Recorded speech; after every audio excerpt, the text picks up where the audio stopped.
Let's get to Senator Indiana, Liz Brown. Liz, thanks for being with us today and stepping out of your General Assembly session. Yeah, thank you. Yep, this is our last day. Thanks for having me. So you got a big thing you got going on. You sponsored a big bill. It's getting through. Better Yes. luck than we had when we were trying to get the redistricting done. Or were the biggest fighter I had there. Tell us about your bill and give us an update on Indiana. Yeah, sure. Senate Bill 76 passed 2 days ago. That's our Immigration Matters bill, and it allows our law enforcement to cooperate with ICE and whatever they need, make sure they get the right training, and doubles down on our ban on sanctuary cities and universities from banning law enforcement. And it's a great bill. I'm biased. So explain what changes in Indiana if the governor signs this bill. Well, so the biggest thing, this has been floating out there for year and a half. The sheriffs in particular, under the last administration, Biden didn't issue any of these detainer warrants, and so when this administration took over and decided to enforce the law that's on the books, thousands of these detainer warrants came out, and our sheriffs are happy to help, but that's a different process than an arrest warrant, and so they didn't have the training and the information they needed. So it took a while, but Governor Braun's done a great job in cooperating, and his Department of Corrections people know how to do this because the sheriffs have to hold them in their jails until ICE picks them up. And so there's a partnership there now, and our sheriffs and their deputies will get the right training so they know how to execute. You know, what took this bill so long? I mean, Well, it's that was the common biggest sense. piece. That was the biggest piece, making sure that they had that training. I mean, they asked for it, they needed it, they wanted to follow the law, and they want to be helpful. But nobody was able to figure out how to do that. Mhm. And so, I mean, I have great partnerships with Governor Braun's administration, and all through the bill, there are other parts of the bill with respect to employment, et cetera. His agencies have really stepped up to help figure out how to solve this problem without adding to the costs of Indiana taxpayers, which was important to me too.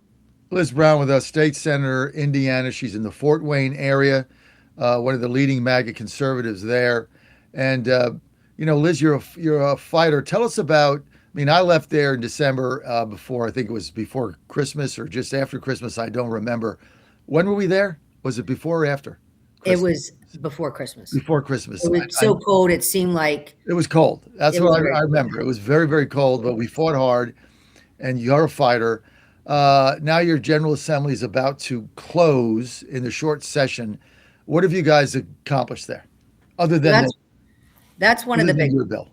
Yeah, that's probably. I mean, this has been in the news in this state for the last year and a half. So that's one of our big ones.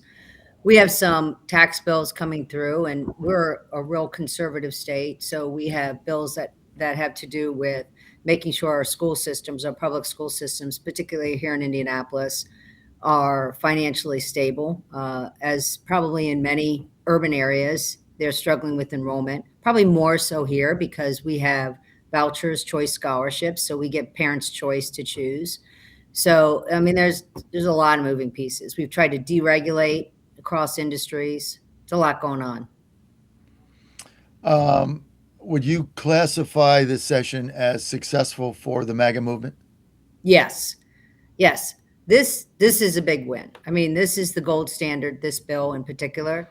So, and then I think we didn't doge, but we try to downsize, reduce, et cetera. And I think when you look at our deregulating bills across, we've tried to cut down on our boards and commissions that are just hanging out there, feel goods, collecting a little bit of per diem money and not doing anything. I mean, there's a lot of stuff that we've done in 8 weeks. Hmm.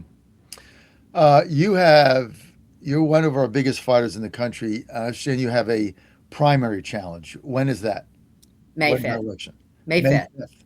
And you're being challenged by somebody from the right or the center, the left. What's Well, I the don't think anybody can get to the right of me, so I'm not really sure where he lands. what's So his beef with you?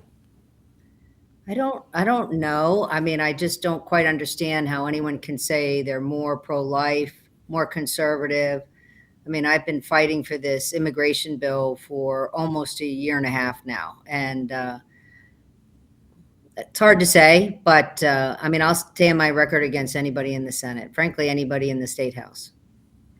You're going to have me up there to MC a couple of your fundraisers, Yeah, you rallies? bringing the bus? Hell yeah, man! I promised you that, didn't I? I know I signed it, so I promise you that. I'm not going to. We don't. We never leave a soldier on the field ever. I promise it'll be great weather. No, no December below zero. That was a test. Well, you get me. You get me some dates, and we'll. You have some events. I'll MC them. We'll take the bus. You've been a warrior. If I can't help you, why am I here? Right? Right. No, I appreciate that. We've got to keep this momentum going. We're only, hard to believe, a year into the Trump's administration, and and I know already people are trying to dismantle the great agenda. So we got to keep fighting. You're a great lady, Liz, and I appreciate the fight, and I really got to admire how steadfast you were and tough you were in that redistricting battle. Even though it went down in flames, we couldn't even carry the conference. It was very disappointing. You were Incredibly there. disappointed. You were there as boldly as anybody every single step of the way. You earned my total respect. Thank you. Thank you. Thank you for that. Anything else you want to share with our audience? No, I just think they should look to Indiana. We're doing great things here. We continue to cut taxes. We continue to deregulate. So you want to come and build a house, start a business, this is the place to be. All right, Liz. People want to follow you and your campaign. Where do they go? Go to lizbrown.us or lizbrownus.com. All right, Liz. Thank you. Thank you for being with us. See you soon. Thank you for sharing that, and thank you for your stellar work on that immigration bill. Thank you so much. Thanks for having me. Have a great day. I'll see you soon. You're on the John Fredericks Media Network. We got Neil McCabe coming up in a few minutes. Let's go to a quick word from our sponsors, and we'll be right back with your calls. 888 480 John, 888 480 5646.